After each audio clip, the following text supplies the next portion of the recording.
qui va donc devoir être brûlé. Ishel Hashem, Ishel Hashem. D'accord? Réat Nichoa, Viditko, donc Yahin, Revit, Aïn. Donc ensuite, on va devoir faire des libations de vin, c'est-à-dire qu'on va devoir mettre un quart de Aïn de vin. Viachem et Korban Elokechem, Krukatolem Doretechem. Et donc, qu'est-ce qui va se passer? J'ai sauté quelque chose, non? Oui, j'ai sauté. Donc on nous dit que tant qu'on n'a pas porté ce korban, ce sacrifice de Rola, on n'a pas le droit de manger du pain, ni kali, ni des graines grillées, des carmels et des graines qui sont naturelles, l'otochelu adetsemayomazé. Jusqu'à ce jour-là. Donc ça veut dire que c'est ce qu'on appelle le chadash, qu'on n'a pas le droit de consommer tout ce qui est le produit de notre production, de notre récolte, jusqu'à ce qu'on amène ce korban. Ad aviachem et korban elokechem chukat olam. C'est une loi à jamais, les dorotechem, bechol mojvotechem, dans toutes vos demeures. Donc on nous apprend ici que on n'a pas le droit de consommer le produit de nos récoltes tant qu'on n'a pas amené ce fameux korban, l'Hachem. Ou sfartem lachem. Ensuite, on nous dit, vous compterez pour vous, mimachot ha-shabbat, le lendemain de Pessah, miyam aviachem et omer. Le jour même où vous avez apporté le omer, à tenufa sheva shabbatot. 7 semaines, temimot, et Tiena, elles devront être entières, complètement finalisées. Ad bimachot ha-shabbat ashvit, jusqu'au lendemain de cette semaine-là, ashvit la 7e. Tisperu chamishim yom. Vous aurez donc compté au final 50 jours. Yom ikraftem mincha chadasha l'Hachem. Et là, on apportera un nouveau korban, une nouvelle offrande, l'Hachem. Mimoshvotechem taviu lechem. Là, on apportera du pain. Au départ, on a dû apporter des graines d'orge, d'accord, de la farine. Et là, ici, on nous dit d'amener du pain, d'accord. Et quel style de pain? Tenufash temesri solet tiena chametz teafena. Chametz teafena. C'est rare de voir le mot chametz dans la Torah. Et là, on l'a vu à Pessah, on n'a pas le droit de consommer du chametz. Mais par contre, là, on a l'obligation d'apporter le 50e jour du compte du Homer, après avoir compté le Homer, le 50e, on donnait du Chametz, Teafena, Bikurim, l'Hachem, qui seront des Bikurim pour Hachem. Alors on va essayer de réfléchir. Donc il y a beaucoup de choses à voir ici. Ici on voit qu'on a fait un lien étroit entre le fait qu'on nous dise qu'on a dû rentrer en Eretz Israël, et quand on rentre en Israël, tout à coup, on va devoir apporter les prémices de nos récoltes. D'accord? Les prémices Réchit, ça me rappelle quelque chose. Réchit, Bereshit, vous voyez, c'est pas par hasard que la Torah a écrit Réchit Ketzirechem. Les prémices de nos cueillettes. En fait, quand on y réfléchit, on sait que qu'est-ce qui va pousser le lendemain de Pessah. On est à peine au début du printemps, qu'est-ce qui peut pousser? On n'a pratiquement rien qui pousse à cette période de l'année. Et là, on nous dit d'apporter quelque chose du Homer, le Homer. Alors en fait, le Homer, c'est de l'orge. En fait, les premières céréales qui poussent en Israël, c'est l'orge. Maintenant, l'orge, il faut savoir que l'orge, c'est une céréale animale. Vous voyez, comme c'est l'Agma dans Sota dit là-bas, que l'orge, en fait, c'est ce qu'elle apportait, elle, comme farine d'orge, lorsqu'elle était soupçonnée d'adultère, la Sota. Parce qu'elle a fait un maasé BMA, c'est un maasé BMA. En quoi c'est un maasé? Ce qu'elle a pu être soupçonnée, c'est un acte d'animal, un acte animal, parce qu'un animal, il s'identifie pas à une personne. Vous voyez, c'est comme ça, Réchi explique dans Sota, que un être humain, il va se marier qu'avec une seule femme, il a une relation qu'avec une seule femme et un seul homme.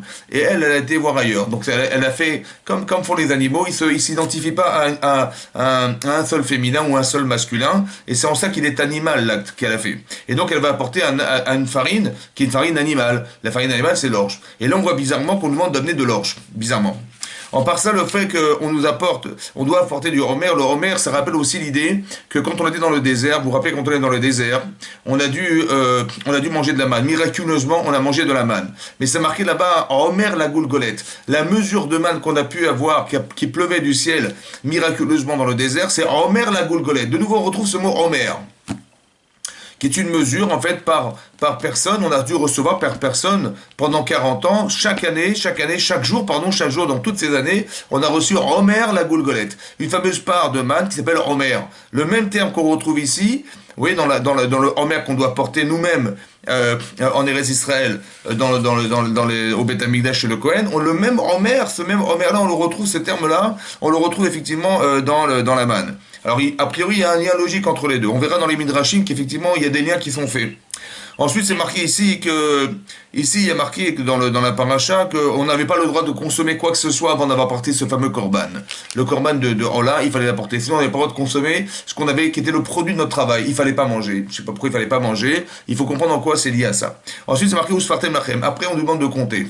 En fait, le lendemain de Pessah, on doit compter. C'est-à-dire le 16 du mois de Nissan, ouais, on doit compter. Donc on ne doit pas mélanger entre Pessah et le Homer. Il ne faut pas mélanger les deux choses. Et ici, on nous apprend que le lendemain de Pessah, on devait compter des jours et des Shabbatot. Des Shabbatot, il y avait 7 Shabbatot à compter, d'accord? Et 7 fois 7, ça fait 49 jours. Et on nous dit que, arrivé le 50e, on devait faire une Mincha Chadasha, une nouvelle offrande. Maintenant, on sait que ce jour-là, c'est le jour de Shavuot. Ce qui est bizarre, vous voyez, c'est que déjà, on soit dans l'obligation de compter des jours qui sont accompagnés de semaines. Pourquoi? Pourquoi des jours accompagnés de semaines? Vous voyez, qu'est-ce que c'est qu'une semaine? Qu'est-ce que c'est le chiffre 7? Qu'est-ce que c'est que le chiffre 50? À part ça, on sait que à Rosh Hashanah, c'est mentionné dans la Torah, il y a des dates dans la Torah qui sont mentionnées qui rappellent les fêtes. Donc on a Rosh Hashanah qui est le premier jour du 7e mois de l'année. Ensuite on a Yom Kippourim qui est 10 jours plus tard. Ensuite on a Sukkot qui est 5 jours plus tard. Et donc toutes les fêtes, elles sont bien détaillées dans la Torah. Les dates sont en tout cas bien précisées. Ici, Shavuot, on met 50e jour. Pourquoi il n'y a pas de date dans la Torah? Pourquoi la Torah ne précise pas le jour de Shavuot?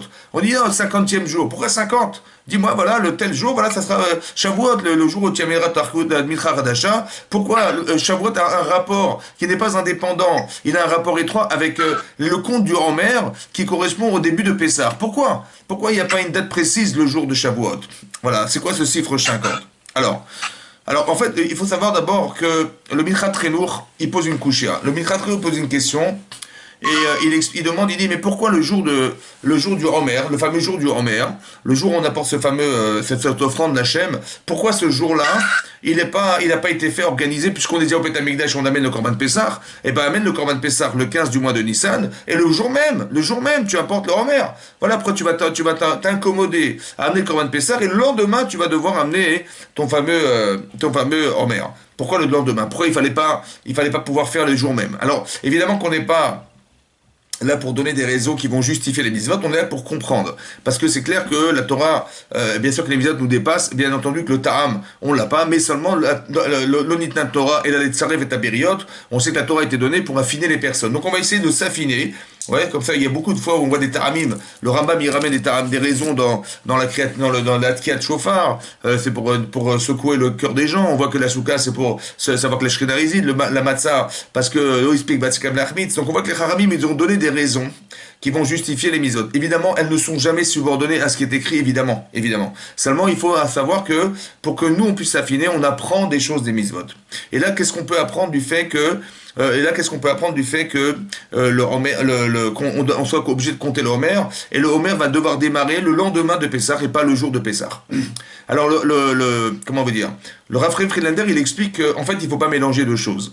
Il y a la sortie, comme ça explique le Chinour, ouais, il y a deux choses à comprendre. Il faut bien comprendre qu'on est sorti d'Égypte. D'accord, c'est une chose à fêter. On était des esclaves. Ouais, des esclaves, c'est-à-dire qu'on a vécu pendant des centaines d'années esclaves en Égypte. On était des esclaves. C'est-à-dire, je sais pas si vous vous rendez compte que l'Égypte c'était des camps de travail. Hein, c'était des camps de travail. On était comme des avadim. Et qu'on devait, a priori, vivre et mourir esclaves. C'était comme ça, comme nos parents ont vécu. Ils sont nés, ils sont morts esclaves. Nos arrière-grands-parents sont nés et ils sont morts esclaves. Les Hébreux étaient des esclaves. C'était une chose qui était reconnue en Égypte. Donc imaginez-vous cette forme de déchéance morale qui était la nôtre, qu'on savait on ne pourra jamais sortir de là. Un, de l'Égypte, et deux, de la situation qui est la nôtre d'être des esclaves. Alors à Pessah, on est sorti d'Égypte. Alors il faut bien comprendre que ça se fête. Donc on va d'abord reconnaître qu'on a été libéré par Hachem.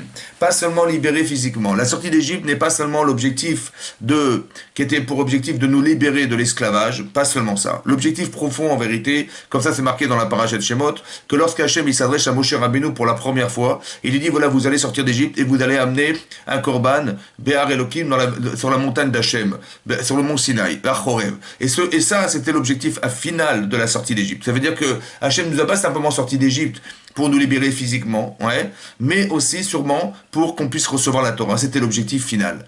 Et donc, comme on doit avoir pour objectif ça, alors il faut bien nuancer entre la sortie d'Égypte, le fait d'avoir été libéré physiquement, d'avoir été libéré psychologiquement et mentalement. Vous savez que le Rav Chaim de Brisk qui pose la question là-bas, et il dit, quand c'est marqué dans la Galate Pessah, que Et si Hachem ne nous avait pas sorti d'Égypte, on serait encore resté esclave en Égypte. Vous voyez, si Hachem ne nous avait pas sorti, on serait encore resté esclave. Il dit, mais c'est gratuit de dire une chose pareille. Dans la Gada de Pessah là-bas, le Raphaël de Brisk, il dit, c'est gratuit, parce que qui nous dit qu'on n'aurait pas été libéré par les Américains? Qui nous dit qu'on n'aurait pas été un jour, c'est sorti d'Égypte, effectivement. Vous voyez comment les Chachamim ont pu écrire dans la Gada que si Hachem ne nous avait pas fait sortir d'Égypte, on serait encore aujourd'hui esclave en Égypte? Non, peut-être pas. Qui nous dit?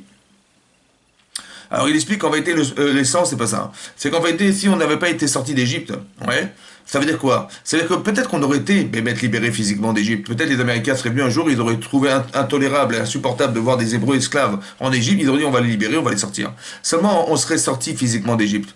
C'est vrai, c'est vrai. Seulement, mentalement, est-ce qu'on ne serait pas finalement resté des esclaves? Ça veut dire que finalement, est-ce que mentalement, on n'aurait pas toujours été assujetti à des hommes? Est-ce que mentalement, on n'aurait jamais été capable de se sortir d'une situation et d'arriver à une forme d'indépendance? Et ça, c'était grave. C'est ça, en vérité. Comme ça, il faut comprendre, je pense que comme ça, il faut comprendre les fameux 49e degré de Touma. Ouais, le Khamim d'expliquer que on est sorti Bechipazon en vitesse. Pourquoi on est sorti en vitesse? Parce que si on avait atteint ce fameux 50e degré de Touma, qui était d'impureté, on n'aurait jamais pu se sortir de là. Qu'est-ce que c'est que la Touma?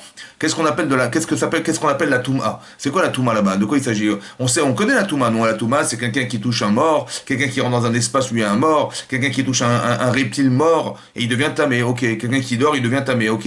Mais de quel Touma il s'agit? C'est quoi ces degrés de Touma? De quoi il s'agit là-bas? Alors, en fait, il faut comprendre comme ça. Qu'est-ce que c'est que la Touma? La Touma, c'est l'expression de l'état de quelque chose qui ne vit plus. C'est-à-dire que quand quelqu'un est mort, eh ben, il n'a plus de conscience, il n'a plus de réactivité, il n'a plus de faculté à pouvoir réagir, il n'a plus d'objectif. Voilà. Ça s'appelle la Touma.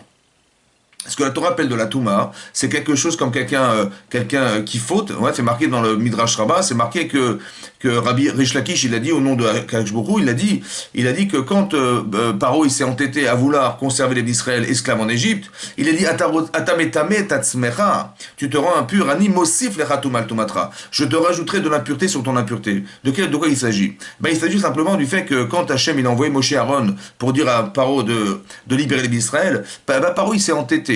Vous comprenez? Il s'entêtait à l'idée qu'il fallait pas les sortir parce que pour lui économiquement c'était impossible. Ça, l'entêtement de Paro, c'est décrit dans la Torah comme une touma. Ça veut dire que quand tu me vois que tu n'es pas réactif à une situation et que tu ne réagis pas à une situation parce que c'est pas légitime de laisser des esclaves en Égypte alors que toi tu as la liberté et que juste sur le plan économique tu veux les conserver parce que ça te dérange de pouvoir les libérer et d'aller payer d'autres ouvriers, ça c'est de la touma. Ça veut dire que c'est quelque chose qui est relatif à l'indifférence, comme si que je te pince en te disant mais comment tu oses laisser des esclaves pareils en Égypte et je te pince de toutes mes forces et toi tu dis non et tu réagis pas. Mais comment c'est que tu réagis pas? C'est comme tu étais mort. Donc cet état-là de non-réaction, c'est révélateur de la Touma. C'est comme si qu'il était mort. Il y a quelque chose qui est mort en lui et qui est tamé. Voilà, c'est ce qu'on appelle la Touma. Ici on nous dit qu'on était au 49e degré de Touma. C'est-à-dire qu'on est arrivé à un niveau tel de désespoir, d'incapacité à pouvoir se libérer de l'idée qu'on était des esclaves, que c'était tellement profond que si on était encore resté un peu plus longtemps, on aurait été resté des esclaves à jamais. Ça veut dire des esclaves à jamais. Jamais psychologiquement on aurait pu avoir le courage ou bien la croyance de se libérer de ce Sherbout Mitzrayim. Donc ça veut dire qu'ici, vous avez bien compris que c'est pas par hasard, c'est pas par hasard qu'on nous dit qu'on était au moins 49. Moins 49. Et on voit qu'il y a combien de jours à compter? 49. Il faut passer de moins 49 à plus 49. Vous avez compris? Il faut passer de moins 49 à plus 49. Ça veut dire qu'on doit comprendre qu'il y a une évolution ici, qu'on attend quelque chose de nous. Quelque chose qui doit nous amener à penser qu'on doit arriver à Shavuot, au Matan Torah, à quelque chose de nouveau. D'accord? Voilà. Alors qu'est-ce que ça veut dire? Quelle nouvelle? D'abord, il faut se poser la question de savoir qu'est-ce que ça veut dire accepter la Torah à Shavuot? Qu'est-ce que ça veut dire compter les jours? Ça aussi, c'est des questions qu'on doit se poser. Qu'est-ce qu'on gagne de compter des jours? Ça veut dire que, on nous demande de compter, ou Sfartem Lachem, d'accord? Il fallait compter à partir du Homer, il fallait compter des jours. À part ça, il faut aussi savoir que la bracha, elle est bizarre. C'est marqué, qu'est-ce que la bracha? On dit tous les jours, ouais. On dit Al Sefirat HaOmer. Al Sefirat HaOmer. Mot à mot, ça veut dire quoi, Al Sefirat HaOmer? Le compte du Homer. Mais le Homer, c'est un korban. Le compte du korban, c'est comme si on dit le compte du Khatat. Vous comprenez? Le compte du khatat, le compte d'une offrande. Mais ça ne veut rien dire. Le compte d'une offrande, ça ne veut rien dire. Comment ça se fait que les chachamim ont écrit Sfirat à Homer? Il fallait dire non, Sfirat Yémé à Homer. Le compte des jours du Homer. On dit non, Sfirat à Homer. Sfirat à Homer. Mais le Homer, c'est une offrande. Le Homer, c'est un korban. Ça n'a rien à voir avec un compte ou un calcul.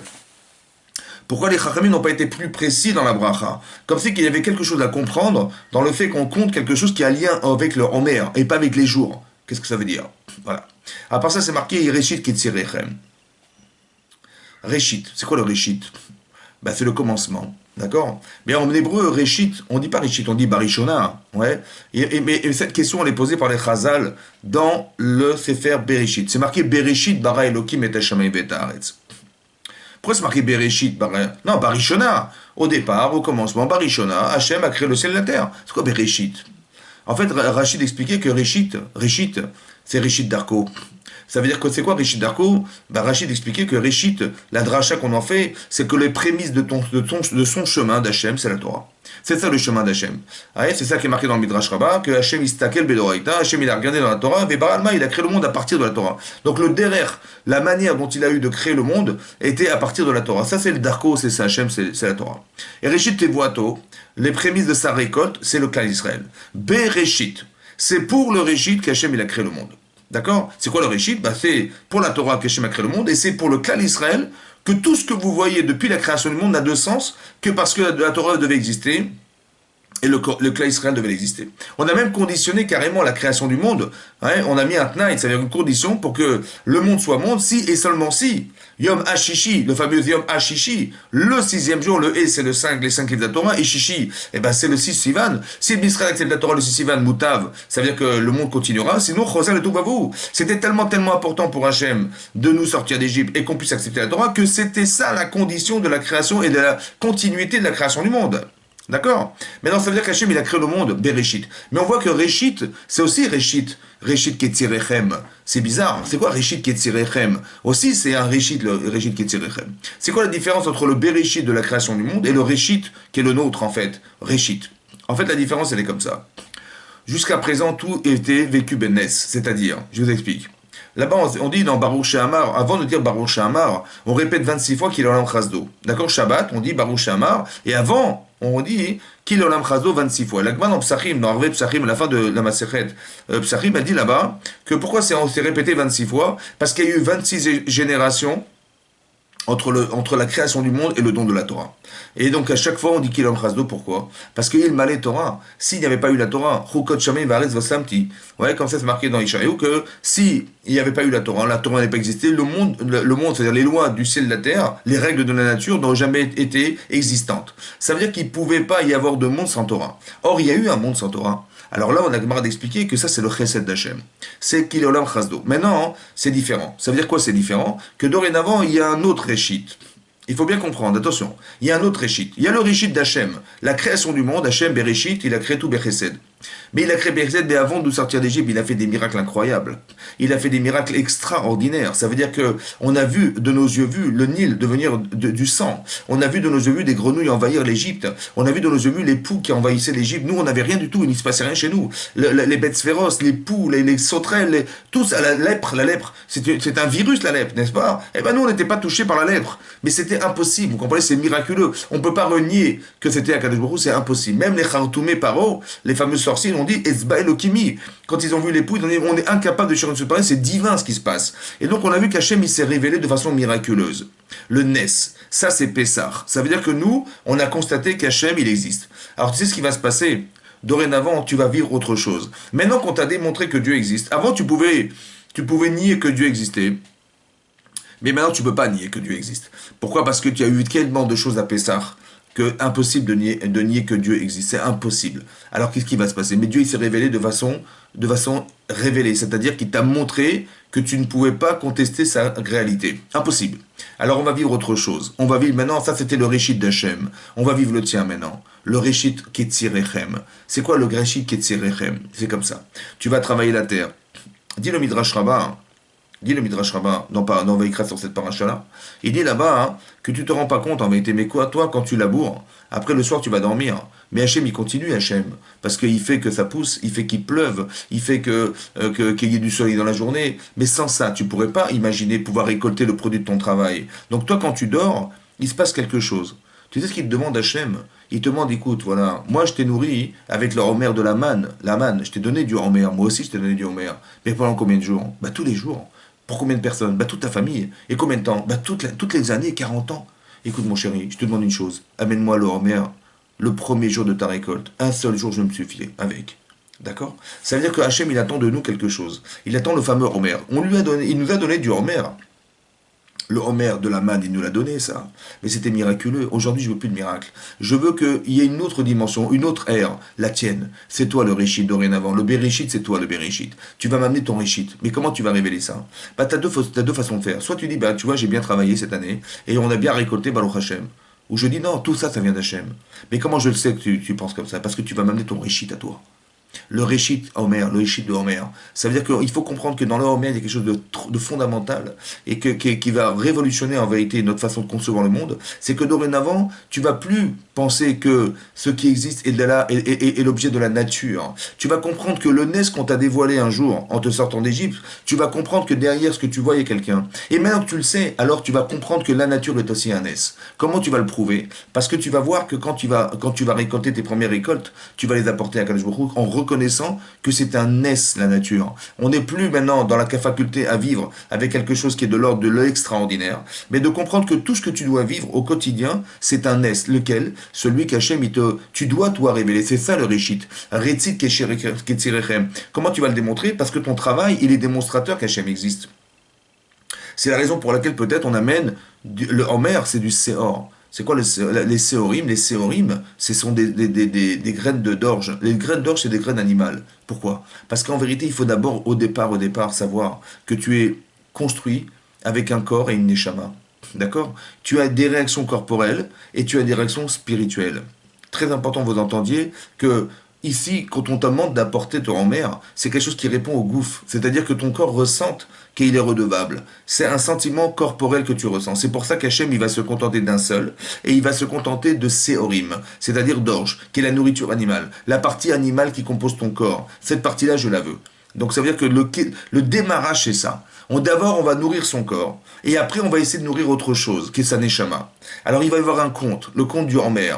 D'accord? Ça veut dire que quoi, le compte du Homer? Le lendemain déjà, parce que c'est pas Pessar. Pessar, c'est révélateur de ce qu'Hachem a fait pour toi. Bereshit bar Elokim et Hashem et Haaretz. C'est lui qui est révélateur de la création du monde. C'est son Bereshit à lui. Et donc, il t'a sorti d'Égypte de façon miraculeuse. Mais maintenant, tu es à moins 49 degrés de Touma. Et tu es complètement désemparé. Tu es complètement dans le désespoir. Ouais, mais imaginez-vous des gens, qui ont vécu la Shoah. Ouais, il y a des familles qui ont vécu la Shoah. Moi, je me souviens des jeunes, ils me disaient, mais papy, ils parlaient plus de la Shoah. C'était tabou de parler de la Shoah. On n'en parlait pas à la maison. Ça veut dire qu'ils ont vécu un traumatisme qui a pu durer peut-être 6 ans, je ne sais pas combien d'années ils ont vécu dans la Shoah, de 39 à 45 maximum. Mais vous imaginez que les Israël, ça a duré des centaines d'années. Ça veut dire que le traumatisme est encore plus profond que les rescapés de la Shoah, c'est énorme ce qu'ils ont vécu. Et donc il fallait sortir de ce traumatisme-là, et ça c'est Hachem qui les sort. Mais de quelle manière? Alors on verra, on va comprendre. Là, il y a marqué dans la Torah que on va devoir évoluer. Entre Pessah et Shavuot, l'objectif, en vérité, c'était d'arriver au Matan Torah. C'était essentiellement ça, l'objet de la sortie d'Égypte, l'objet de notre délivrance, de nous libérer de l'esclavage. Indépendamment, définitivement, d'être libre, Baruch Hashem, mais ici, il y a quelque chose qui est de l'ordre de l'objectif. On a libéré le corps, mais dans l'intérêt de libérer autre chose, de permettre de remplir autre chose. Alors, la Sphirata Omer, elle va servir à ça. Ça veut dire qu'il y a 49 jours qui nous séparent de Pessah à Shavuot. C'est quoi pourquoi il faut additionner des jours? Quel intérêt on avait de Usfartem lachem imium aviachem et Omer, donc le lendemain, donc le jour même où on avait commencé à porter sur Omer, il fallait commencer à compter des jours. Et pourquoi il faut compter des jours? Et pourquoi il faut compter des semaines? Oui, moi je sais calculer, j'ai pas besoin de calculer des jours et des semaines. Aujourd'hui, il y a une mitzvah de comme compter les jours. L'addition des jours qui nous amène jusqu'à Shavuot, c'est une addition de jours. Et à part ça, on arrive à devoir compter des semaines. Quand on arrive à une semaine, on dit aujourd'hui on est 7 jours qui font une semaine. Quand on est 8 jours, on fait on est une semaine et un jour. D'accord? Mais pourquoi on doit compter des semaines? C'est quoi les semaines? En fait, la question qu'on devrait se poser peut-être, c'est la suivante. Est-ce que l'évolution d'un être humain, c'est une addition, c'est-à-dire une addition d'années, une addition d'expérience, une addition de choix, voilà. C'est une addition. Ça veut dire qu'on additionne, et le cumul de l'addition de tout ce qu'on a pu penser, de tout ce qu'on a pu, agir, de tout ce qu'on a pu choisir, de tout ce qu'on a pu vivre comme expérience, l'addition faisant, alors ça nous permet d'être ce que nous sommes. Voilà, c'est ça d'évoluer. Ou bien non, que l'addition, en fait, l'évolution n'est pas liée à une addition. L'évolution est liée à des paliers. C'est-à-dire qu'on arrive on va passer un palier de notre existence. Ouais. On voit, c'est vrai, effectivement, que que un enfant de 3 ans, il a aucun souvenir de son passé, d'accord, mais il commence à peine à avoir conscience. Un enfant de 6 ans, bah, il va rentrer au CP, il a l'apprentissage de la lecture. Après, à 10 ans, bah, il va passer dans une classe supérieure, mais à chaque fois, il y a une évolution. À 12 ans, pour une fille, c'est un âge mûr, et un garçon, non, non, il faut attendre 13 ans. La Torah considère qu'à 12 ans, on n'est pas mûr, il faut attendre 13 ans. Donc on voit qu'il y a des paliers d'âge. Ouais, qu'un enfant de 3 ans n'a rien à voir avec un enfant de 6 ans, un enfant de 6 ans n'a rien à voir avec un enfant de 10 ans, un enfant de 10 ans n'a rien à voir avec un enfant de 12 ans, ni de 13 ans, et de 15 ans, et de 18 ans. Mais qu'est-ce qui s'est passé? Est-ce que c'est un cumul d'années qui fait qu'il est différent? Ou bien qu'il a passé un palier qui s'appelle 3 ans, qui s'appelle 6 ans, ce sont des paliers d'évolution. Alors, peut-être que l'idée de compter des jours et de compter des semaines, c'est de comprendre que l'évolution qui nous permet de passer de Pessah à Shavuot, ce sont des paliers qu'on doit atteindre. À un moment donné, il faut que tu t'arrêtes. Il faut que tu t'arrêtes à 7. Et tu comprennes que même que tu es à 7, le lendemain, tu es au niveau 1 du premier palier. Vous comprenez ça? Ça veut dire qu'on n'est pas dans une addition de jours simplement. C'est aussi de comprendre que Sheva Shabbatot, il faut compter cette semaine comme si que tu devais passer 7 fois 7. Comme la Shemitah, comme le Yovel. Vous avez compris, c'est pareil. Il y a comme une idée derrière tout ça, de cacher que l'évolution d'une personne, elle se fait par palier. D'où on prouve dans la Torah que l'évolution d'un être humain, elle se fait par palier. D'accord? Alors, j'ai trouvé une Gemara dans Chaged Aftet. La Gemara dit là-bas, hein, que l'Agman est là-bas, qu'il y a marqué un passage dans la Torah, hein, c'est marqué dans le Navi, c'est marqué Ushavtem Uritem. Vous vous installerez et vous verrez. Ushavtem Uritem, Ben Sadik la Racha. Entre un Tzadik, la différence qui existe entre un Tzadik, un juste, et un Racha et un mécréant. Ben Oved Elohim, entre celui qui sert Hachem, les Eno Avadot, de celui qui ne le sert pas. Ok, voilà ce que dit le verset. Maintenant, les Talmidim qui étaient à l'Yeshiva, ils ont demandé, dans la Gemara, c'est rapporté dans la Gemara, ils ont dit, mais je comprends pas, qu'est-ce que veut dire le pasouk? Évidemment que le tzaddik, c'est celui qui sert Hachem, et le rachat, c'est celui qui ne le sert pas. Pourquoi cette redondance? Pourquoi avoir dû répéter, le Navi, il a dû répéter quelque chose qui correspond à quelque chose d'évident? Voilà, le tzaddik, c'est celui qui sert Hachem, et le rachat, c'est celui qui ne le sert pas. Sur ce, la Gemara répond, non, non, on parle pas de ça, on parle pas de ça. Il dit de quoi on parle? Il dit, et nous, Doma. Ouais, et nous domé, il ne se ressemble pas à Miché Shoné Pirko, mais à Péamib, celui qui va répéter son étude 100 fois, dit l'Agmara, de celui qui le répète 101 fois. Voilà, de ça de parle le verset. Alors l'Agmara dit, mais je comprends pas. Il dit quoi? Ça veut dire que celui qui fait 101, il est Tzadik et Oved Elohim, et celui qui fait 100, hein, un de moins, il est Racha et pas Oved Elohim. Comment c'est possible? Comme ça demande l'Agmara. Ouais, comment c'est possible? Alors, sur ce, il a répondu comme ça. Il a répondu. Il dit, dis-moi, quand tu vas louer un chamor, ouais, un âne, pour faire 10 parsaot, une parsa c'est 4 km. Ça veut dire que si tu vas louer un chamor pour faire 40 km, combien ça coûte? Il dit, bah, va vérifier là-bas chez le loueur de chamorim. Il dit, bah, il a été voir, il a dit, bah, ça coûte un zouz. Là-bas dans le tableau, c'est marqué un zouz. Tu veux faire 40 km, ça coûte un zouz. Ok. Et si tu veux faire 11 parsaot, une parsa de plus, combien ça coûte? Bah, il dit, bah, normalement, ça m'a coûté 1,1 zouz, un dixième de plus. Il dit, va vérifier. Il a été vérifié, il a vu, maintenant ça coûte 2 zouzim. Il t'a compris? Il dit quoi? Bah ça coûte double. Pourquoi? Mais pourquoi ça coûte pas 1,1 zouz? Puisque tu ne fais qu'une parsa de plus. Qu'est-ce qu'il a voulu dire, Hillel? En fait, il a voulu dire, Hillel, comme ça. Quand tu passes de 10 à 11, tu multiplies par toi-même. Tu multiplies le prix par 2. Vous avez compris? Tu payes pas un zouz,1, tu multiplies par 2 le prix. Ça veut dire que quand tu passes un palier de 10, tu multiplies le prix par 2. Quand tu passes de 100 à 101, c'est pas que tu as fait un de plus, c'est que tu as passé le palier de 100. Et donc tu vas multiplier par toi-même ce que tu es devenu lorsque tu as fait 100. Vous avez compris ce qu'il a dit? Tu multiplies le prix par 2, ça veut dire que l'évolution d'une personne, c'est le multiple de soi-même. Mais il faut passer des paliers dans sa vie. D'accord? Et donc quand tu passes un palier, tout à coup, eh ben, tu vas te rendre compte que ta vie n'a plus rien à voir. Ouais, autrement dit, ça veut dire quoi? Ça veut dire que c'est un petit peu l'idée de comprendre que c'est quoi l'évolution? C'est quoi de voir avec évolution? De voir avec évolution, c'est comme si tu te plantes devant la tour Montparnasse et tu es sur le trottoir de la tour Montparnasse. Et si je t'interroge et je te demande, mais qu'est-ce que tu vois au pied de la tour Montparnasse? Je dis, ben, je vois des voitures qui passent, je vois des passants, je vois des vélos, voilà ce que je vois. Au niveau du trottoir, voilà ce que je vois. Ok.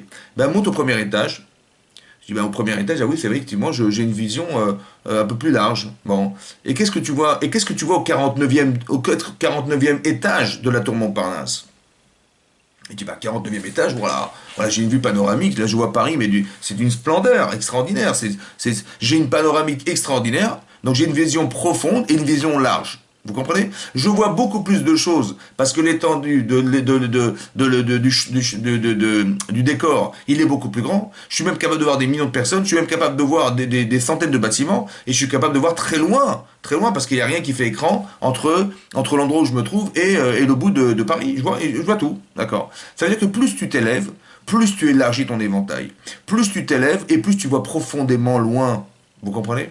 Ça veut dire que quand on nous demande d'évoluer, d'accord? Ça veut dire qu'on va être capable de voir, qu'on verra plus large, on va voir plus profond, plus loin, on va voir plus loin. Si tu vois que dans ta vie, tu n'arrives pas à voir plus large, c'est que tu n'as pas évolué. Si tu vois que dans ta vie, tu ne vois pas, si l'année dernière, tu étais quelqu'un qui n'a pas changé, c'est que tu n'as pas évolué. D'accord? Et c'est dangereux parce que ça veut dire que tu peux rester à un niveau de palier. Par exemple, je vais te dire, tu vas monter, tu peux rester au troisième étage toute ta vie. Voilà. Il y a des gens, ils changent jamais. D'accord? Vous les voyez, l'année dernière c'était comme ça, il y a 10 ans c'était comme ça. Pareil, les mêmes, les mêmes. Ça veut dire qu'on n'avance pas dans les paliers. Et ça, c'est dangereux. C'est-à-dire que la vie n'est pas une addition de choses. Il faut que tu passes à une étape supérieure. Il faut que tu passes un palier. Que tu montes, et qu'à un moment donné, tu verras que ton effort, il est gratifié parce que tu vas passer un palier dans ta vie. D'accord? Et ben, tu peux te limiter. Qu'est-ce qu'on gagne de comprendre que la vie est une série de paliers et pas une addition d'événements ou de choix? Parce que des gens qui ont fait tchouva, des gens qui ont fait tchouva, vous avez Rabbi Akiva, il a fait tchouva à 40 ans. Bon, Rabbi Akiva, à 40 ans, il ne savait pas lire. Donc il est parti au Talmud Torah pour apprendre à lire avec des enfants de 6 ans. Ça va? Ok. Ça veut dire qu'il a 40 ans de retard, ce monsieur. 40 ans de retard. Si la vie est une addition, eh ben, il a 40 ans de retard. Mais si la vie est une évolution, c'est-à-dire par palier, il est déjà arrivé au palier de 40 ans.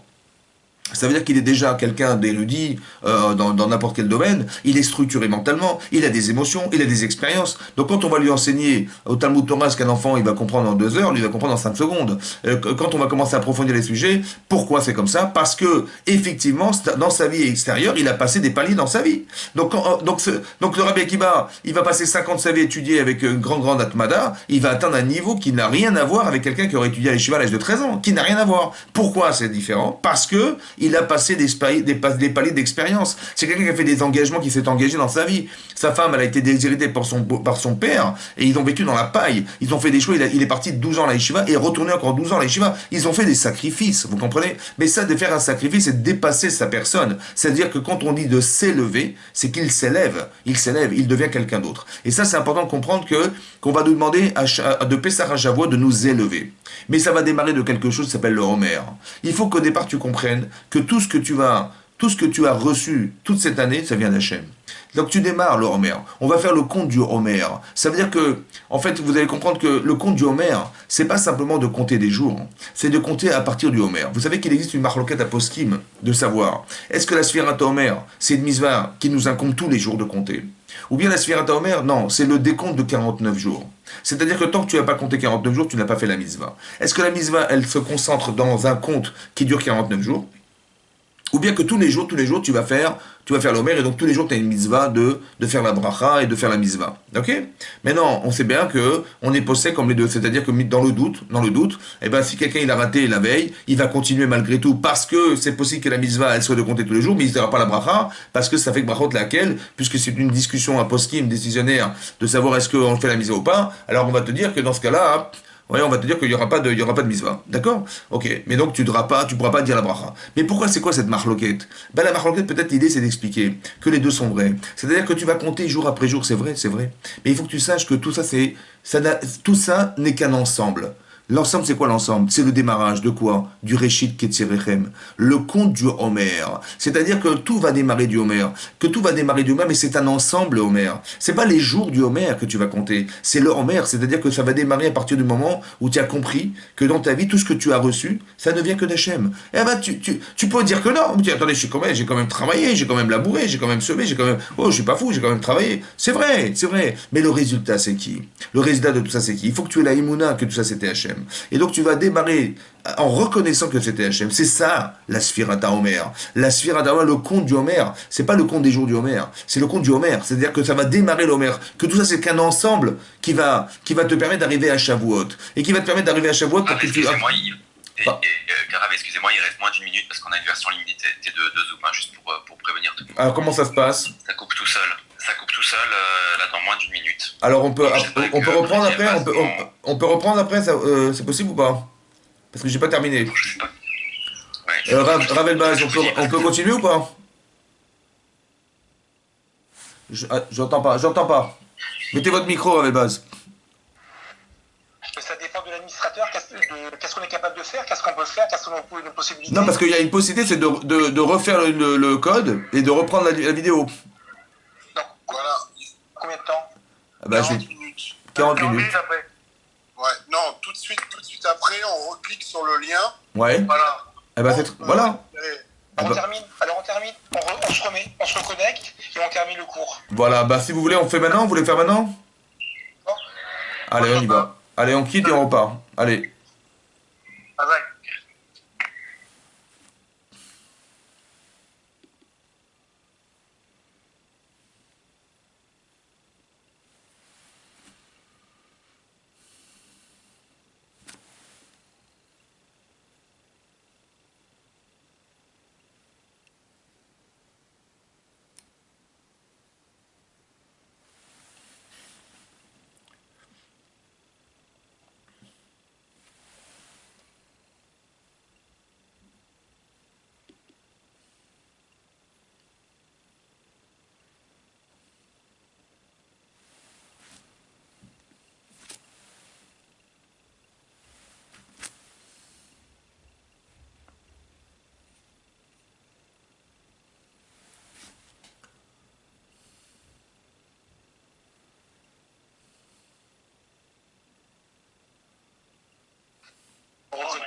Très bien.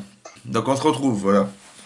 Donc maintenant je vais vous expliquer en fait à quoi correspondent ces jours. Ouais. On voit qu'en fait quand je vous expliquais que la Sphirata Homer, c'est le démarrage de quelque chose qui a démarré le Homer, en fait les comptes des jours en fait vont nous permettre d'accéder au Matan Torah. Après comment on évolue dans ce sens-là? Alors il faut comprendre ce que ça veut dire.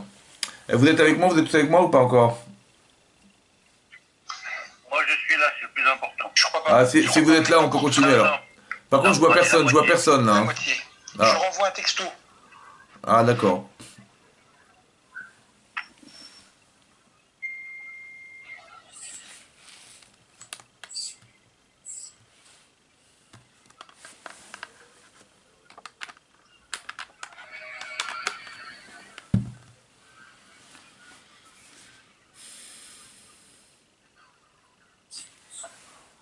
Vous me voyez vous?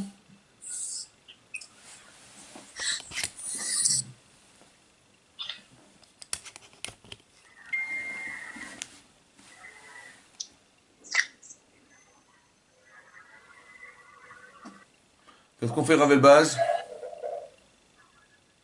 Faut dire au Rav qui reclique sur le lien. Oui, c'est ce qu'il a dit. Ah, vous avez dit aux gens de rappuyer sur le lien? Ah, vous m'entendez pas là, attendez. Vous avez dit aux gens de rappuyer sur le lien? Ravel Baz? Oui, oui. Ah d'accord, très bien. Oui, oui. Alors là, donc on va continuer le cours. Donc on va essayer d'expliquer c'est quoi ces fameux 49 jours. Oui. Alors il faut savoir que le sabbat Mikalem, il amène, je crois, au nom du Harizal, qu'il est marqué dans les. C'est quoi ces 49 jours? Qu'est-ce qu'on a à faire dans les 49 jours? Parce que la question qui est posée, c'est la suivante. Ça fait des années qu'on compte le Homer. Ça veut dire que ça fait des années qu'on est très scrupuleux de ne pas oublier un jour. Parce que la halakha, elle est claire que si on oublie un jour, carrément un jour, malheureusement, on ne pourra pas continuer à faire la bracha sur la mitzvah. Et donc, on fait très attention de compter le Homer.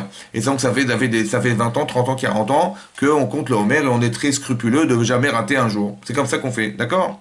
Bon, mais au final, entre le premier jour où on a commencé à compter, d'accord? Et le dernier jour, on est arrivé au 49e jour de Homer, voilà, on est très content, on a fait tous les jours du Homer, on est très content. Le problème, c'est que, est-ce que vous avez l'impression d'avoir évolué? D'accord? Est-ce que vous avez l'impression d'avoir grandi quelque part, d'avoir été proche de ce jour exceptionnel qui est le jour du Matan Torah? Est-ce qu'il s'est passé quelque chose dans votre vie, dans votre tête, qui va faire que, effectivement, waouh, ce jour, j'ai évolué, je me sens évolué? Est-ce que vous avez senti que vous avez vécu une évolution, ou bien vous avez senti que vous avez compté des jours? Ça veut dire que, finalement, entre le premier jour du Homer et le dernier, il n'y a rien de plus, il ne s'est rien passé de plus, on est exactement les mêmes que si on n'avait jamais compté de notre vie. Ça va? Donc qu'est-ce que c'est que le compte du Homer? Qu'est-ce qu'il faut faire? Ça veut dire la question qui est posée, c'est quel contenu je vais mettre dans ces jours-là pour arriver à penser que je vais arriver le jour de Matan Torah à quelque chose qui soit bénéfique pour moi. D'accord? Quelqu'un qui fait des études, quelqu'un qui a un objectif, ben il a envie, je sais pas moi, d'être médecin, il a envie d'être dentiste, il a envie d'être chirurgien, il a envie d'être je sais pas quoi. Donc il va vouloir faire un métier, d'accord? Ben on va dire, ben écoute, tu vas faire une prépa et tu vas rentrer dans une formation, ouais, un apprentissage qui t'amène à pouvoir réaliser ton projet, d'accord? Donc on sait, voilà, il va aller à l'école, il va aller à la fac, il va prendre des cours, il va aller à l'Yeshiva, il a un projet d'être Rosh Yeshiva. Il dit, mon vieux, dans 20 ans, on se retrouve. Ça veut dire qu'il faut que tu passes par des limouds, il faut que tu passes par des yeshivot, par des rabbanim, il faut que tu passes des examens, il faut que tu passes des contrôles. Comme à l'école, c'est pareil. Ça veut dire qu'il faut que tu passes à l'école pour faire passer des épreuves, t'as des cours tous les jours. Donc c'est ça. Donc on se prépare à l'objectif qu'on veut atteindre, on est bien d'accord. Mais ici, en quoi on se prépare? Qu'est-ce qu'on fait de spécial ces jours-là, pendant les 49 jours qui nous séparent de Pessah à Shavuot, qui va faire que, on va arriver préparé à recevoir la Torah? On fait quoi? On fait rien du tout que de compter des jours. Donc, objectivement, il y a un problème. Donc, qu'est-ce que ça veut dire? Qu'est-ce qu'on doit mettre comme contenu pendant tous ces jours-là pour se dire que je vais réussir à me préparer au matin de Torah? Alors là-bas, il explique qu'il y a une Mishnah dans les Pirkei Avot, qui est connue, qui est dans le 6e Pérec, d'accord, dans la fin des Maximes des Pères, le 6e Pérec, le 6e chapitre, dans la 6e Mishnah. Il est marqué la chose suivante. Gedola Torah yoter mina keuna. Que la Torah, elle est plus grande que la prêtrise, que d'être Kohen. Que mina malchut aussi que de la royauté. C'est marqué chez un malchut, niknit, que pour être un roi, pour acquérir les valeurs de roi, il faut être capable d'avoir 30 ma'alot. 30 qualités humaines qui nous permettent d'accéder à la royauté. Vakiuna, la prêtrise, Esrim Verba, il en faut 24. Par contre, à la Torah, pour acquérir la Torah, alors il y a marqué Arbaim Veshmonet Dvarim. Il y a marqué 48 valeurs. Il faut avoir 48 valeurs pour acquérir la Torah. Qu'est-ce que veut dire acquérir la Torah? Qu'est-ce que veut dire kinyan? C'est quoi un kinyan? Kinyan, c'est un droit de possession. C'est-à-dire que quand je vais acheter ma voiture, je vais faire un kinyan. Ça va, je vais faire un kinyan. Quand j'ai vendu du chametz, il faut faire un kinyan. C'est-à-dire que je vends, je délègue mes biens, etc. Je vends. Donc il y a un échange qui va se faire entre l'acheteur et le vendeur. Et on va faire un kinyan. D'accord? Les choses m'appartiennent. Maintenant, comment je vais faire pour être propriétaire de la Torah? C'est quoi la propriété de la Torah? Alors c'est marqué au Betorato, Yehege Yoma Valaila. L'Agma dans Kiddushin explique, c'est quoi Betorato? Au début, l'Agma elle croyait que c'était la Torah d'Hachem, dans la sienne. Non, dans la sienne, c'est pas dans la Torah d'Hachem, dans la Torah de l'homme. Dans sa Torah, lui, il va étudier Yoma Valaila le jour et la nuit. Et de là, on apprend une halakha, qu'un Talmid Chacham, il a le droit d'être mochel, de pardonner sur son kavod. Pourquoi? Parce que la Torah lui appartient, c'est la sienne. Vous comprenez? Alors qu'un roi, un Meler, la royauté ne lui appartient pas. La royauté, c'est un dû, qu'Hachem a décidé de dire au Navi, tu vas aller oindre cette personne, il va devenir roi. Donc la royauté, qui est un droit de respect qu'on doit vis-à-vis du roi, Som Tassim Alecha Meler, il y a une misva de nommer les rois. Le kavod qu'on doit au roi, il n'est pas issu de lui, il est issu du kavod qu'on lui donne. Donc il n'est pas propriétaire de ce kavod-là. C'est pour ça qu'il n'a pas le droit d'être mévater, ça veut dire de dire, si quelqu'un il fait un affront au roi, il dit, c'est pas grave, je suis que le roi. Non, il n'a pas le droit, ça lui appartient pas. Par contre, la Torah, il appartient au Talmid Chacham, il peut en disposer. Maintenant, c'est quoi un kinyan? Voilà, le kinyan. Alors, le kinyan, la possession de la Torah, c'est d'arriver à faire que si quelqu'un, il connaît la Torah, mais il réagit pas à ce qu'il sait. D'accord? Il apprend la Torah, et vous dites, mais c'est marqué où? Alors, il va dire, c'est marqué là-bas, mais alors, si tu savais pourquoi tu n'as pas réagi, en fait, il n'y a pas de kinyan. C'est-à-dire qu'il n'y a pas de lien qui existe entre la connaissance et la conscience des événements. Le kinyan d'avoir du da'at, c'est d'être capable de pouvoir posséder les éléments qui vont faire que la personne est réactive à ce qu'elle sait. C'est ça le kinyan, ça m'appartient, je réagis, je vis avec. Et donc on dit pour acquérir ces valeurs, il en faut combien? Il en faut 48. 48 valeurs. D'accord? Vous vous rappellerez que Memchet, c'est les mots Mohar. D'accord? Il faut que tu construises ton cerveau. Parce qu'il faut que tu réagisses à ce que tu sais, n'est-ce pas? Mohar, 48 choses. Maintenant, 48 valeurs, 49 jours. 48 valeurs, 49 jours. Alors là, il explique, le Harizal, il dit qu'en vérité, chaque jour, on devrait travailler sur une valeur. C'est ça le contenu des jours. Et à la fin des jours, n'est-ce pas, quand tu vas arriver au 49e jour, tu vas répéter tout ce que tu as appris dans les 48 jours, tu vas faire une forme de chazara qui peut te permettre d'avoir les outils pour recevoir la Torah. Le kinyan de la Torah ne peut se faire que si tu as des valeurs. D'accord? Et c'est ces outils-là que tu vas utiliser pour appréhender la Torah, et quand tu vas la recevoir, tu auras tous les outils pour pouvoir l'étudier et pour pouvoir l'acquérir. Vous comprenez? Quelles sont les acquisitions qu'on va faire de par ces midot, de par ces ma'alot, Alors c'est marqué, et je vous lis. C'est marqué, je vais vous les lire, et après on va y réfléchir 2 secondes. C'est marqué Talmud. La première, c'est le Talmud. Il faut se trouver du temps pour l'étude de la Torah. Il faut se trouver du temps pour l'étude du chasse. Pourquoi le chasse, le Talmud? Parce que le Talmud, bah, c'est l'explication, c'est le génie de la Torah. Ça veut dire que vous avez des psukim dans le Chumash, mais qu'est-ce qui vous explique les psukim? Qu'est-ce qui donne un sens? Qu'est-ce qui élargit la notion des psukim? D'accord? Qu'est-ce que c'est que le gezel? C'est quoi le gezel? Alors, il y a des Gemarot, donc il faut regarder ce qui est marqué dessus pour élargir la notion et voir à quel niveau ça s'applique pour pouvoir mieux le comprendre. Donc vous avez une notion large des choses et une notion profonde des choses. C'est ça la fameuse vision qu'on doit avoir. C'est ça s'élever dans l'étude. D'accord? Vous allez étudier profondément les éléments. Mais ça, sans le Talmud, c'est impossible qu'on puisse envisager de comprendre. La personne, elle est censée savoir. Nul n'est censé ignorer la loi, mais si vous n'avez pas les outils vous n'avez pas les lunettes qui est la Torah pour pouvoir voir ce qui se passe autour de soi, comment vous allez comprendre Hachem? C'est impossible de comprendre Hachem. Si ce n'est qu'on a au moins les bonnes lunettes, et les lunettes, c'est la Torah qui nous permet, à travers la vision de la Torah, vous étudiez la Torah, vous comprenez mieux des comportements d'Hachem, vous savez mieux comment ça se gère. On demande aux Gdolim qu'est-ce qui se passe en ce moment, parce que eux, ils ont une vision tellement profonde et tellement élargie des choses, qu'ils vont vous dire, bah, c'est à cause de ça, qu'Hachem il a fait ça. Mais nous, on est incapable de pouvoir le faire, vous comprenez? Mais c'est l'étude de la Torah. La première des choses, c'est se trouver du temps pour pouvoir se consacrer à l'étude. Je ne peux pas dire j'ai pas le temps, ça n'existe pas. Donc il faut que tu trouves du temps. Alors il faut tout. Donc la première chose c'est Talmud. Shmiata Ozen. Shmiata Ozen, c'est l'écoute de l'oreille. Ça veut dire quoi l'écoute de l'oreille? Évidemment, quand on dit Utesaper Beozne Bincha, c'est marqué dans la paracha de Bo, tu raconteras aux oreilles de tes enfants. Ben oui, je ne vais pas parler au pied de mes enfants, je vous rassure. Donc ça veut dire quoi parler à l'oreille de ton enfant? C'est quoi l'oreille de ton enfant? Ouais, aussi, tu vois, il y a une Shmiata Ozen, l'écoute des oreilles. Et pas quoi d'autre? Mais évidemment qu'on écoute par ses oreilles, on n'est pas. Tu peux pas écouter par autre chose que par tes oreilles. En fait, j'ai compris ici une chose. Le kinyan, il est comme ça. Il faut comprendre qu'il y a des gens, quand vous leur parlez, en fait, ils réfléchissent quand vous leur parlez. D'accord? En même temps que vous parlez, ils réfléchissent. Alors, si le type, il a réussi à entendre et à comprendre ce que vous avez dit, parce qu'il comprend très vite, hein, donc il a très bien compris ce que vous avez dit, c'est super.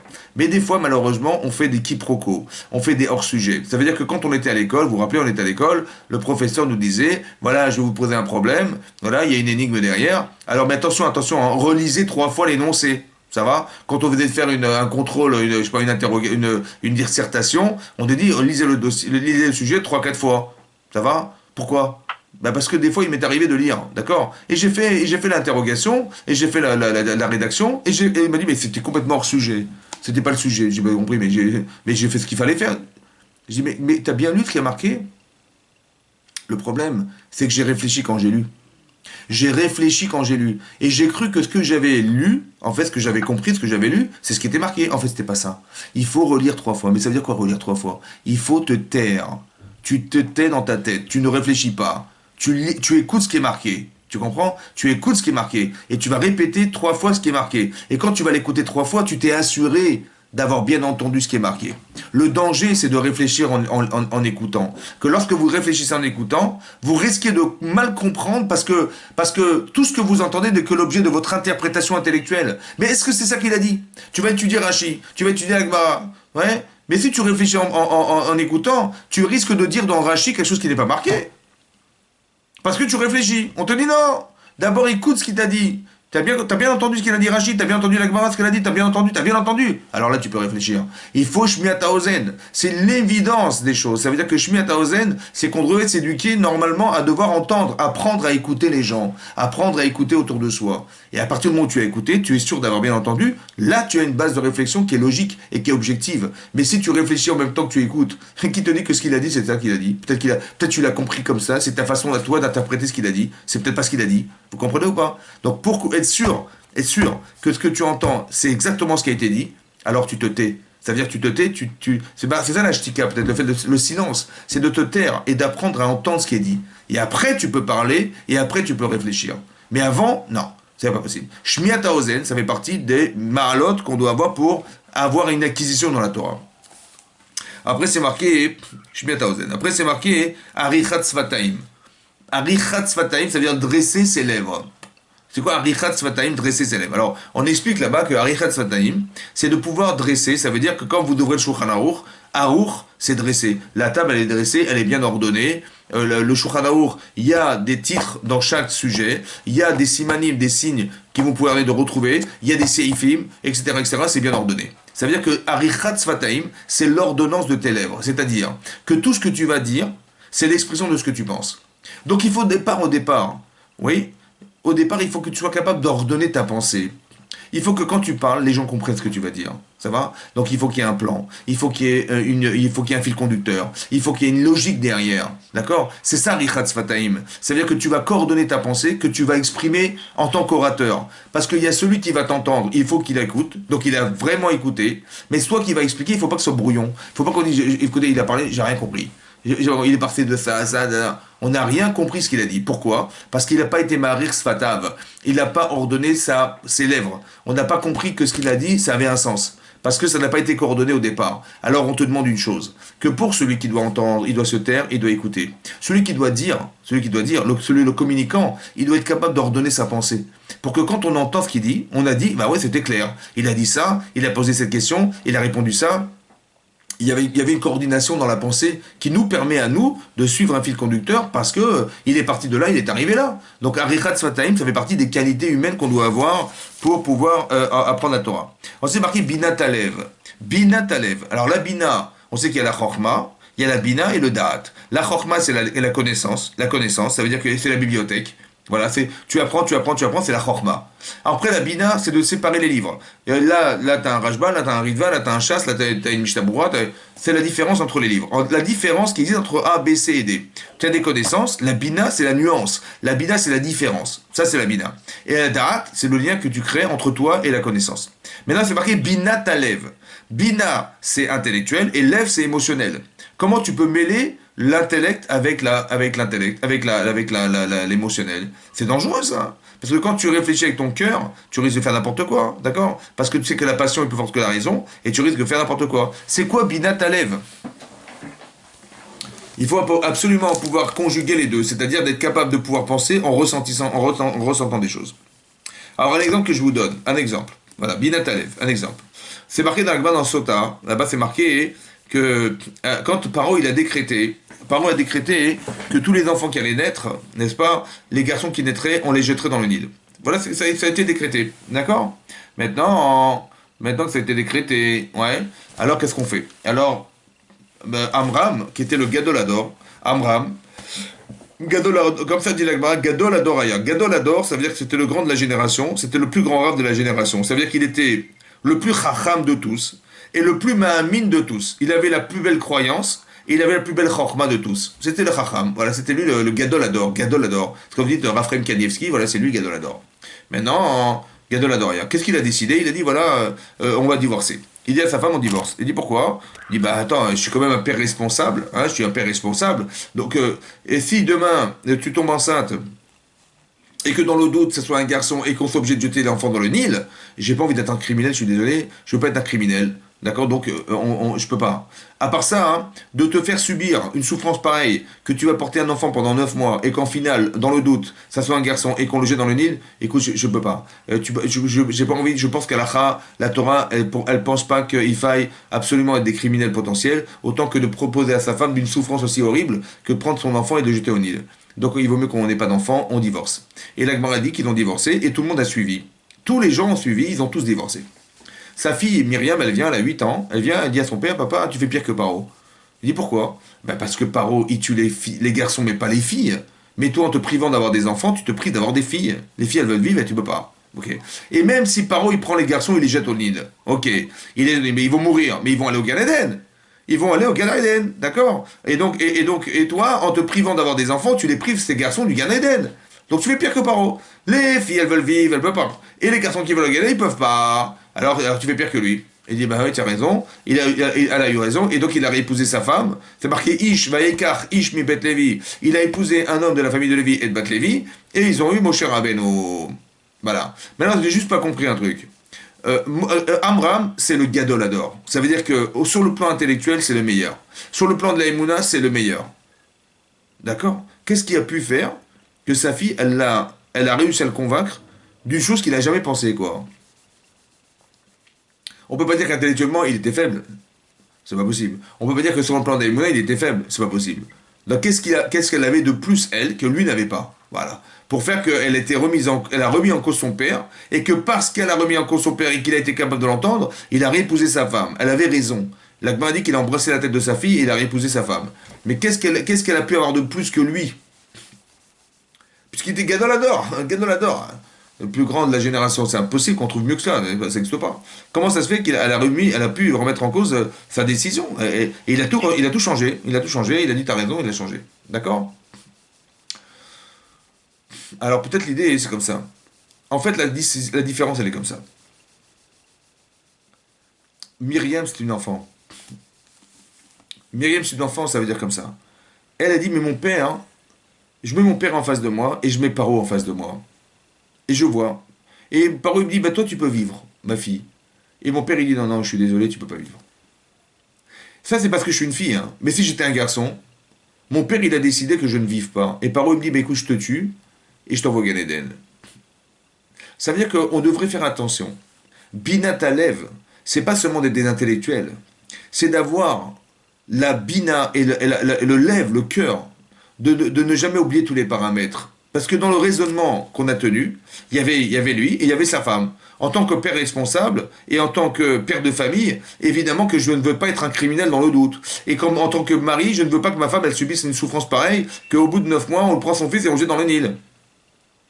J'ai compris, mais dans ton raisonnement, il manque un élément. Il dit, ben quoi, il manque quoi? Ben il manque l'enfant. Il est où l'enfant? Vous avez compris? Depuis quand tu décides de faire que tes enfants, ils vont pas exister? Ça va? Depuis quand tu décides? Mais elle va te dire, ta fille, elle va te dire, mais attends, mais je suis désolé, papa, mais tu m'as fait subir un choix que jamais j'aurais voulu. C'est pire que Paro. Parce que Paro, il me laisse vivre et toi, tu me laisses pas vivre. Ça a compris ou pas? C'est-à-dire que Bina Talev, il faut être capable de raisonner avec son sentiment. Que tu vas englober ton enfant dans la discussion et tu vas te rendre compte que ce que tu vas décider, tu vas le faire subir à tes enfants. Mais ils sont où tes enfants dans ton raisonnement? Il faut que tu comprennes ça. C'est ça Bina Talev. Et tout à coup, tu vas rajouter émotionnellement un paramètre qui est ton fils ou ta fille, et tout à coup, la halakha va changer. Ça veut dire que tout à coup, tu vas te rendre compte que tu fais des choix qui sont des choix qui s'enferment dans tes décisions personnelles, mais tu n'as jamais le droit de faire subir à tes enfants des choses qui sont limitées dans ce que tu conçois personnellement. Tu dis, mais moi je veux pas être un criminel, mais moi je veux pas machin, j'ai compris. Mais lui il veut vivre, elle aussi veut vivre. Donc il faut que tu tiennes compte de ça. Bina Talev, c'est de rajouter un raisonnement qui soit lié à l'émotion et qui va faire que tu vas mettre tous les éléments présents dans ton cerveau parce que tu vas avoir des émotions pour ces enfants qui sont présents. Vous avez compris? Soit tu fais des raisonnements cartésiens et tu peux être un Hitler, qui va être un stratège extraordinaire pour faire la guerre, mais il est où son cœur? Il n'a pas de cœur celui-là, ça va? Il va te prendre des gosses, il va les mettre dans les fours à crématoires. Mais nous on veut pas de ça, nous. On veut des gens qui soient cartésiens, mais qui soient aussi avec un cœur. Chochmatlev, Chachamlev, il est marqué dans la paracha de Vayakel, etc. Chachamlev, c'est un Chachamlev. On te demande pas d'être un intellectuel seulement, on demande d'être un intellectuel avec un cœur. Ça veut dire que tu ressens les choses. Et ici, c'est marqué Bina Talev. C'est-à-dire que pour que tu sois connu la Torah, il faut que tu aies un cœur. Indépendamment que tu sois bon, que tu aies envie, que tu désires, que tu aies de l'ambition. Ça fait partie de ton cœur, ça. Indépendamment du fait que tu dois comprendre ce qui se passe autour de toi. Il faut que tu sois pointu dans ton raisonnement. Il faut que tu sois structuré mentalement. C'est très important. Bina, c'est sûr. Mais est-ce qu'il y a du cœur dans tout ça? Il faut mettre du cœur avec. Ça va? Vous avez compris qu'il faut qu'à chaque fois que tu raisonnes, est-ce que tu as peur de ne pas savoir? Tu as peur de ne pas te retenir? Ou alors tu as envie de tout savoir? Et ce cœur-là, il te permet de raisonner avec l'amplitude la plus large possible pour que ta décision, elle englobe tout ce qui existe et pas que tu fasses des choses par intérêt personnel et qu'au final ton cœur il s'enferme dans ce que tu penses toi et dans ce que tu as envie ou tu n'as pas envie. Non, c'est pas comme ça que ça marche. Donc ça fait partie des kinéim de la Torah Bina Talev. Ensuite, marqué la Ema, il faut avoir peur. La Ira, la crainte. La Hanava, l'humilité. La Simcha, la joie. La Tahara, la pureté. Le Shimush Rachamim. Il faut participer. Ouais, il faut être proche d'un Rav. Parce qu'il faut voir comment se vit la Torah. Là, c'est marqué dans les livres et comment elle se vit la Torah. Il faut que tu vois le Rav, comment il vit la Torah. Shimush Rachamim. Divuk Chaverim. Il faut te coller à des amis. Il faut que tu aies des amis. D'accord? Et Pilpoul, Talmidim, il faut que tu t'entoures de gens dans ton étude pour partager tes idées avec des gens. Pilpoul, Talmidim. Yeshiva, il faut que tu ailles à l'Yeshiva. Mikra, il faut que tu apprennes le Chumash. Mishnah, la Mirot Tzchora. Il faut diminuer dans ton commerce. Parce que où tu vas trouver du temps? Tu n'as pas le temps. Moi, j'ai pas le temps, je travaille, j'ai pas le temps. Oui, j'ai compris, mais il faut être mémarette un petit peu dans ta srora. dans ton commerce pour pouvoir trouver une bulle dans laquelle tu vas pouvoir mettre du temps. Miut Shena, peut-être dors un peu moins. Miut Shena, Miut Sicha, parle un peu moins avec les gens. Miut Ta'anug, jouis un peu moins de la vie pour pouvoir te dire, bah tiens, je vais me consacrer à autre chose, qui est la Torah. Ou Miut Srok, de t'amuser un peu moins. Miut Derech Eretz, ouais, de travail aussi. Erech Hapaim, il faut être patient. Belev Tov, il faut avoir un bon cœur. Un bon cœur, ça veut dire quoi un bon cœur? Un bon cœur, ça veut dire que toi, tu as réussi, Baruch Hashem, et ben tu es heureux pour les autres qui réussissent comme toi. D'accord? On n'est pas dans la compétition, on n'est pas dans Aïn Ra'a, un mauvais œil. Ouais, un mauvais œil, ça veut dire un œil mauvais. Là-bas, c'est marqué dans le Midrash, si vous avez l'occasion de voir. Là-bas, Rabbi Akiva, il a perdu 24 000 Talmidim. D'accord? Et c'est marqué là-bas, dans le Midrash, c'est marqué que quand il a formé les 5 Talmidim, il a dit ne soyez pas comme vos prédécesseurs, mes Talmidim, qui sont morts à cause de Aïn Ra'a. Ils avaient Aïn Ra'a. Aïn Ra'a, ça veut dire qu'ils ne supportaient pas la réussite de l'autre. Comme c'est que l'autre, ce qu'il avait réussi à faire, il m'avait pris un peu de ma part. Vous avez compris ça? C'est Aïn Ra'a. Mais Aïn Tova, elle lève Tov, c'est dire, ben, il a réussi, ben, tant mieux. Ben, quand vous voyez quelqu'un, vous dites, ben, attaché, ben, Slachat, tu réussisses. Et si vous avez réussi, ben, vous êtes content pour les autres qui réussissent comme vous avez réussi vous-même. C'est un lève Tov. Il faut croire aux Chachamim, il faut avoir confiance en eux. Il faut que quand il arrive des souffrances, il faut que j'accepte. Pourquoi j'accepte? Parce qu'on dit qu'on est Mevarech à la Ra'a que Moshimachim à la Tova. La Gemara dans Brachot Dafé, elle dit là-bas que quand il nous arrive quelque chose de bien, on est Mevarech Hashem, on bénit Dieu. Et bien même quand il nous arrive quelque chose de pas forcément bon, on bénit Hashem. Pourquoi? Parce que ce qui arrive en vérité, il faut bien comprendre que il ne faut pas souffrir de ce qui nous arrive. La souffrance, il ne faut pas ressasser de la souffrance. Il faut comprendre que qu'est-ce que je suis devenu par la souffrance. D'accord? Le Tov, c'est pas, il y a marqué Tov, Tov c'est pas bon, c'est bien. C'est pas forcément bon, mais c'est bien. C'est-à-dire que si tu fais pas d'efforts dans ta vie, c'est pas forcément bon de faire des efforts, mais c'est bien. Parce que quand tu fais des efforts, tu aboutis à quelque chose. Donc on voit que la souffrance, il faut pas regarder ce que je vis, il faut regarder ce que je deviens. Ça va? Et lorsque vous avez compris que ce que vous devenez est essentiel, et bien quelque part, il faut des fois souffrir pour arriver. D'accord? Parce que des fois, il faut souffrir parce que je n'ai pas souffert de voir les autres dans la difficulté, et c'est pour ça que j'ai pas été sensible. Alors quand j'ai vécu cette souffrance, ça m'a permis de basculer et de comprendre que les autres aussi ont besoin de ça. D'accord? Par exemple, le Metzora, il va souffrir d'être mis en quarantaine. D'accord? Le Metzora, Badad Yoshev. Badad Yoshev, il est en souffrance de se retrouver seul en dehors des 3 camps. Pourquoi il doit souffrir de ça, lui? Parce qu'il n'a pas souffert d'avoir isolé les gens par la parole. Quand il a été dire du Lashon Hara sur les gens en disant, mais t'as vu celui-là, c'est abruti là-bas, ce qu'il a fait, d'accord? Il l'a isolé quelque part, parce que qu'est-ce qu'il va le fréquenter maintenant? Eh ben, il n'a pas souffert de la solitude. C'est pour ça qu'il a permis, il s'est permis de rendre solitaires les autres en parlant du mal sur eux. Alors la souffrance, elle a permis la souffrance de se rendre compte au final que si j'avais souffert de la solitude, peut-être j'aurais pas osé dire du Lashon Hara et de mettre en quarantaine les autres. Vous comprenez ou pas? Les Tova, c'est ça la Tova. C'est pas ce que tu vis, c'est pas bien d'être seul, mais ce que tu deviens est fondamental. Parce que là, tu comprends les leçons de ta vie. D'accord? Et ça s'appelle Kabbalat Haïsurim, c'est d'accepter les souffrances. À Makir et Mekomo, il faut connaître sa place. Je suis ni au-dessus ni en dessous. Je sais ce que je suis, il faut que je me connaisse pour essayer exactement de savoir quelle est ma place dans le monde. Veya sa mère Bechelko, il faut être sa mère de ce qu'on a. Il faut être joyeux de la part qu'on a reçue. Parce que là-bas, c'est marqué que le riche, il n'a jamais assez d'argent.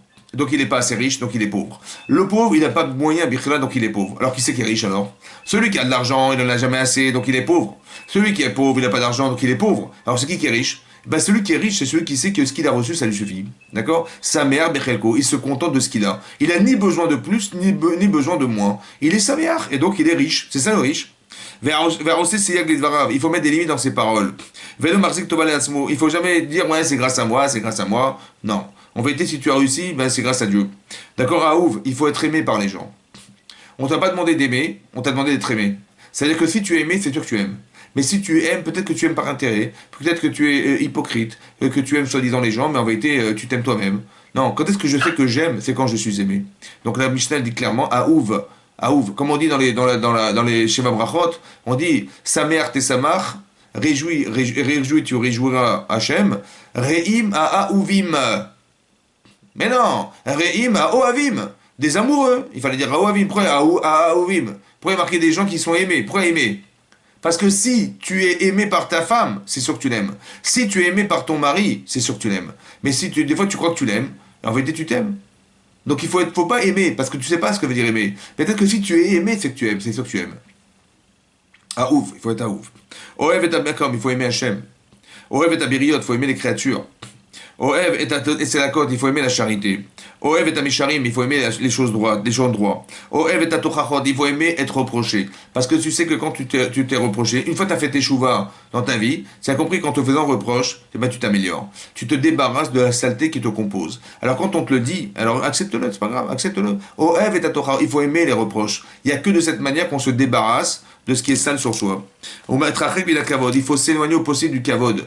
D'accord, le kavod, les honneurs. L'homme aiguise Talmud, libo Talmudo. Il faut pas être orgueilleux de son limoud. On dit ouais, j'ai étudié, machin, et j'ai beaucoup de kavod, et j'ai beaucoup de choses. Gas libo, ça veut dire qu'il est très très orgueilleux de son étude. Vanose beolim chavero, il faut porter le joug des autres. Quand vous voyez les gens en difficulté, il faut pas rester indifférent, il faut porter le joug des gens, des difficultés. Markel kavzochot, il faut être capable de voir favorablement les personnes. Tu vois, Emilio Reyes, ce qu'il a fait, c'est n'importe quoi, c'est dégoûtant ce qu'il a fait. Ah, peut-être qu'il a des circonstances atténuantes, et peut-être que tu as mal vu, peut-être que tu n'as pas su tout. D'accord? Donc quand tu sais pas tout, bah tu te tais. D'accord? Tu dis, bah tu sais pas. Bah, tu donnes des kaf zechut, tu juges favorablement les gens. Kaf zechut, ça veut dire que la balance, il y a un kaf. Un kaf, c'est le panier de la balance. Il est tendancieux pour le scout et pas le contraire. Ma'amido la émet. Il faut toujours accepter la émet. Ma'amido la shalom, aussi la paix. Veno sa mère veroraa. Quelqu'un qui dit dans la kha, il ne doit pas dire, oh, il est sa mère de ce qu'il a dit. Non. Parce que tu risques d'être tombé dans un piège. Parce que des fois, c'est pas exactement comme ça. Mais toi, tu crois que c'est comme ça, et t'es tellement sa mère de savoir que c'est presque pareil, que tu vas être posé à la alors que c'est pas exactement pareil. Il faut que quelqu'un, quand il écoute un cours, il faut être miyachev libo de Talmudo. C'est-à-dire qu'il a écouté le Rav, et après il va être miyachev libo. Il a dit ça, il va répéter ce qu'il a entendu. Shoel et Moshiv, il faut poser des questions et savoir répondre. Shomer ou Mosif, il faut pouvoir écouter et pouvoir rajouter sur l'écoute que j'ai eue, pour mieux comprendre. Alomet Almet Lanamed, il faut que quand j'étudie la Torah, c'est pas pour soi, c'est pour continuer à enseigner la Torah. Alomet Almet La Asot, quand tu étudies la Torah, c'est pas pour être un intellectuel de la Torah, c'est pour savoir ce que tu dois faire dans ta vie. Tu vois, tu vas étudier avec le Shulchan Aruch à côté de toi. Parce que c'est pas de dire, voilà, je connais alors. Ben ouais, je suis un intellectuel, je fais les critiques bibliques. On s'en fout de ça. Il faut que tu étudies parce que derrière, il y a une volonté d'être Oved Hashem. Et à le mettre la saute. Dans l'intérêt de faire avec. À marquer, mettre à beau, il faut rendre intelligent ton rave. Tu vas lui poser des questions, tu vas lui torturer la tête pour que tu le rendes intelligent. À Mekaven Shmuato, aussi pareil, quand tu écoutes ton rave, il faut être Mekaven Shmuato et bien articuler ce qu'il a pu te dire. À Omer d'avoir Meshemoro, il faut savoir aussi avoir l'honnêteté que quand tu as dit quelque chose, savoir de qui tu l'as dit, il faut l'annoncer. J'ai appris de tel rave, voilà ce qu'il a dit le rave, et pas de t'approprier des choses qui ne nous appartiennent pas. À la mata, c'est qu'on a Omer d'avoir Meshemoro, et ça qu'on a dit que ça m'évite. Donc là, c'est les 48 midot. Vous avez compris que toutes ces qualités humaines, vous avez vu que c'est pas du tout, comment vous dire, c'est pas du tout mystique, hein, que là-bas on ne dit pas il faut être des mystiques pour arriver à la Torah. Non, il faut être des gens cohérents. Vous avez vu tout ce qu'on a cité là? Voilà. Alors l'idée c'est de dire que chaque jour on va travailler sur une mida. Ouais, d'abord le premier jour Talmud. On va essayer de se dire voilà, il faut que j'étudie, il faut que je me trouve du temps, il faut que j'étudie la Torah. Et j'ai l'amour de la Torah. Après il y a Shmet Haozel, il faut que j'apprenne à écouter. Alors toute la journée, je vais m'entraîner à écouter les gens. Voilà. Le lendemain, Barat Achat je vais coordonner ma pensée. Après le lendemain, je vais avoir Bidat Alev, des expériences de vie. Mais vous avez compris que derrière tout ça, il y a un travail spécifique et profond à faire. Pourquoi faire? Pour arriver à la Kabbalat Torah. Le micro ouvert, ça fait du bruit, est-ce qu'il peut l'éteindre? Ah, il faut éteindre le micro des gens qui ont le micro ouvert. Ouais, voilà. Je crois que Ça veut dire que ce que vous avez compris, c'est comme ça. Il faut être capable de comprendre qu'on doit accepter la Torah. Maintenant, il faut avoir des qualités pour accepter la Torah. Il faut avoir des ma'alot. Les 48 ma'alot, c'est celle-ci. Ça veut dire que je vais recevoir une information qui est le chasse, le mikra, tout ça. Ce sont des informations que je reçois du Mont Sinaï. Mais est-ce que je suis outillé pour accepter cette étude? Alors l'outil, c'est pas simplement d'avoir une bonne tête. Vous avez compris? Quelqu'un qui est très intelligent, vous lui dites tout, vous lui apprenez, il comprend tout ce qu'il vous dit. Mais seulement il n'a pas Binat Alev, il n'est pas Noseol Chavero, il n'est pas proche des autres, il peut faire du Lachonara, et il peut se contredire en vérité, vous comprenez? Ou alors il n'est pas Bidivou Craver, il me dit non, moi je suis indépendant, laisse-moi tranquille. Il va te manquer quelque chose, vous comprenez? Il n'est pas associable, ça fait partie des ma'alot qu'il faut avoir pour accepter la Torah, ça. Ce que je vous dis, c'est pas de la mystique. C'est des choses essentielles qui sont des midot, des qualités humaines qu'on doit acquérir pour pouvoir se permettre que quand la Torah elle me pénètre complètement et de façon cohérente. Que je vais pouvoir, comme si que je devais ressembler à Hachem.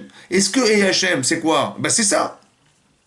Et c'est parce que je ressemble à Hachem, c'est pas quand je m'énerve. eh ben la Torah, elle se sauve de moi. Il y a marqué que quand la Koès, la Torah mistaleket mimenu. La Torah, elle se sauve. Un prof de maths, il va s'énerver, il va pas oublier les mathématiques. Mais un type qui apprend la Torah et qui s'énerve, il va oublier la Torah. Quelqu'un qui a Gahava, il oublie la Torah. Ça veut dire que la Torah est vivante, elle peut pas être réceptionnée dans quelqu'un qui est orgueilleux. Ça ne passe pas. Ça passe pas. Pourquoi? Parce que la Torah, c'est Hachem. C'est Hachem qui m'enseigne la Torah. Atachonel la landat. Et Hachem, il dit, on peut pas vivre ensemble. Ouais? Avec un Gavelef, ça marche pas. Ouais, Torah, c'est une abomination pour Hachem de vivre avec quelqu'un qui a un Balgava. Orgueilleux. C'est avec la Torah, elle ne pourra pas le pénétrer. Et comme Hachem, c'est lui qui la donne, il va la mettre dans un ustensile qui est percé, ça passe pas, et ça coule, ça s'en va. Il faut absolument être fiable. La fiabilité de ce que nous sommes, elle va passer par des qualités humaines. Alors il faut apprendre à écouter, vous avez compris, il faut apprendre à étudier, il faut apprendre à réceptionner les autres, il faut vivre en communauté, il faut être capable de partager son étude avec les gens, il faut étudier dans l'intention de l'enseigner, il faut étudier dans l'intention de connaître la halakha pour pouvoir pratiquer. Ce sont des valeurs. Il faut les rentrer dans son cerveau pour que le jour du matin de Torah, je puisse réviser la veille de tout ce que j'ai fait, j'ai révisé tout ça, et là je peux dire que quand je vais recevoir la Torah, je suis outillé pour recevoir la Torah. 48 ma'alot, et à 48, il y a 48 jours. Et le 49e jour, alors je révise ce que j'ai appris, et là je ressens, ouais. Mais alors ce que je voulais vous dire aussi, c'est comme ça, il y a une addition de midot, on a additionné des choses, on a additionné des jours. Mais en vérité, c'était le cumul du Homer. Il fallait partir au départ avec l'esprit du Homer, c'est-à-dire que tu pars en sachant que tout ça, ça vient d'Hachem. À partir du moment où tu démarres, alors ça veut dire que le conte du Homer, c'est le conte du Homer qui démarre à partir du Homer, qui est le Réchit en fait, un nouveau Réchit, c'est un nouveau Réchit. C'est-à-dire qu'il y a une nouvelle ère dans ta vie, qu'avant tu dépendais d'Hachem, maintenant tu vas comprendre que tu vas dépendre d'Hachem d'une autre manière, que tu vas découvrir Hachem à travers ta vie. C'est toi qui vas le voir. Lui, il n'a pas besoin de se montrer. Dans l'histoire, il s'est montré, Matan Torah, il s'est montré, tu ne peux pas renier. Ça y est, c'est fini. Pessar, tu peux renier, Hachem existe. Maintenant, il voudrait que tu le retrouves à travers ce que tu vas vivre. Qu'il va t'envoyer des messages, il va te téléphoner, Hachem. Mais il faut que tu puisses le voir dans ta vie, ça. Mais quand est-ce que tu as commencé à voir? Quand tu as amené le Réchit, quand? Le Homer. Ce Homer-là, c'est ça que tu as. Tu as reconnu qu'Hachem existait dans ta vie. Et tu l'as remercié en apportant le Homer, la Karatatov. Et ça, c'est révélateur que tu reconnais que dans la partie matérielle et naturelle de la vie, il y a Hachem qui s'y cache. Voilà. Et donc tu vas comprendre qu'il va arriver un truc, tu dis « Ah, c'est Min Hashemaim ». Et Hachem, il va te téléphoner, mais de façon subtile des fois. Et tu vas comprendre que c'était lui. D'accord? Et ça, c'est important que tu vas cumuler des expériences pour arriver au summum, c'est-à-dire la réception de la Torah. C'est ça, Shavuot. C'est ça, 50. Vous comprenez? 50, c'est quoi 50? En vérité, 50, peut-être l'idée, c'est ça. Il y a 7, et il y a 7 fois 7. 7, c'est ce que tu vois. Mais il se cache quelque chose derrière ce que tu vois. C'est le 7 fois 7. Il y a quelque chose de multiple derrière. Est-ce que tu te rends compte que c'est infini derrière? Et c'est où l'infini? C'est derrière la réalité, il y a une autre dimension qui est le 7 fois 7. Il y a quelque chose qui s'appelle le Yovel. Il y a quelque chose qui s'appelle le 50. 50, c'est au-delà de la nature, au-delà des normes. Ça va? 50, c'est au-delà de 7. Comme il y a 8, il y a Hanouka, 8, il y a Mila, c'est 8. Et il y a 50, le chiffre 50. Vous avez compris qu'on n'a pas dit le Sissivan, on a dit 50 pour dire que au-delà de ça, tu vas atteindre un niveau tel que passer par tous les paliers, parce que quand tu vas arriver à 7, quand tu vas comptabiliser ce qui est marqué dans les Pirkei Avot, et tu arrives à 7, tu arrives à un palier. Quand tu arrives à 8, tu es au premier niveau du premier palier. Et tu vas comprendre que ta vie va changer. Ta perception de ta vie va changer. Quand tu vas étudier la Torah, tu verras que la conception elle est différente. Quand tu vas pratiquer ce genre de choses dans ta vie, ouais, tu vas te rendre compte que ta vision de la vie va changer. Parce que tu t'engages, parce que tu es proche des gens, parce que tu es proche de... tu supportes la souffrance des autres, parce que tu acceptes ce qu'on peut te faire comme reproche, parce que ça fait partie des qualités humaines que tu vas atteindre. Mais évidemment que tu vas changer. Évidemment que tu vas changer. Ça veut dire que tu ne seras plus le même homme, évidemment. Au bout de 7, tu ne seras plus le même homme. Au bout de 8 non plus. Et au bout de 14 non plus. Au bout de 23 non plus, ça ne sera plus la même chose. Parce que tu auras tellement travaillé sur chaque mida que tu vas finalement accepter la Torah d'une autre manière, et la vision que tu auras de la Torah, quelqu'un qui ne prend pas sur lui le joug des autres, il ne peut même pas comprendre ce qu'a fait Abraham Avinu. Abraham Avinu, il se tue dans le désert, mais il n'a rien à faire, Abraham Avinu, de se tuer dans le désert. Il met tout son argent dans des repas pour recevoir des gens. Il est nocé à Olchavero. Il prend le joug. D'accord? Donc tu comprends que les gens sont dans la difficulté. Il y a des gens qui ne sont pas dans la Torah, ça te dérange ou pas? Je dis, il faut tout pour faire un monde, il y a des religieux, il y a des mondes religieux, mais ça ne te dérange pas. Tu sais pas qu'Hachem, il est en souffrance de ce qui se passe. Peut-être que toi, en enseignant la Torah aux gens, tu vas libérer aussi une souffrance chez Hachem, peut-être, non? Non. Tu peux prendre le joug des autres, mais prends le joug d'Hachem. Il y a un tsar de la Shrina, il y a une souffrance divine. Quand Hachem il se présente devant Moshe Rabbeinu dans le buisson ardent, Rachid dit qu'il n'a pas choisi n'importe quel arbre, il a pris un buisson. Pourquoi un buisson? Parce qu'il a dit Imo Anochi Betsara. Moi aussi je suis avec mon peuple dans la souffrance. Vous avez compris? C'est avec un star Nashkena. Hachem il ne peut pas supporter de nous voir souffrir. Alors peut-être que toi quand tu vas intervenir, toi Moshe Rabbeinu, indépendamment du fait que tu vas les soulager, eux, tu vas soulager Hachem. Parce que tu vas libérer ses enfants. Et sachez que c'est important que vous compreniez que quand vous faites une mitzvah, eh ben vous enlevez une souffrance d'Hachem. Quand Hachem dit à Avraham Avinu, Karnaït bincha, prends je t'en prie ton fils, et va le sacrifier. C'est quoi ce na là? Va je t'en prie, sacrifie-le. Je t'en prie. Excuse-moi, la réunion va s'arrêter dans 20 secondes à peu près. Ah déjà? Ok. Ouais. Ok. Voilà, bah c'était ça pour que je voulais vous dire. Voilà, qu'il y a un travail spécifique à faire. Et le contenu du travail, c'est de Be'ezat Hashem. Après, déjà, dans la Sphira d'Aomer, c'est la Sphira d'Aomer, donc de pouvoir compter et de pouvoir comptabiliser toutes ces approches-là pour arriver, Be'ezat Hashem, au Matan Torah avec les Shlemut, Be'ezat Hashem. Voilà. Amen. Amen. Merci, Rav. Merci Allez. beaucoup, Rav. Avec plaisir. Hazak Baou. Hazak. Pesach Sheni. Pesach Hacham et Samer. Voilà, Pesach Sheni, voilà. Allez, je vous embrasse à tous et on se retrouve dans la joie, Be'ezat Hashem. Kol Tov. Au revoir. Merci beaucoup. Merci. Vous en- Amen. Avec plaisir. Avec plaisir. Merci beaucoup. Je vous en prie. Allez, dans les joies et dans la santé. À tous. Je sais pas, la vidéo elle s'arrête pas, donc peut-être qu'elle est limitée, je sais pas. Ah, je sais pas. C'est ce qu'on m'a dit, en tout cas. Ok, allez, Chazak, en tout cas, et bonne Shabbat Shalom à tous, et on se revoit dans les joies et dans la santé. Amen. Shabbat shalom. Shabbat Shalom. Shabbat shalom. Shabbat Shalom, madame. Rotovot. Amen.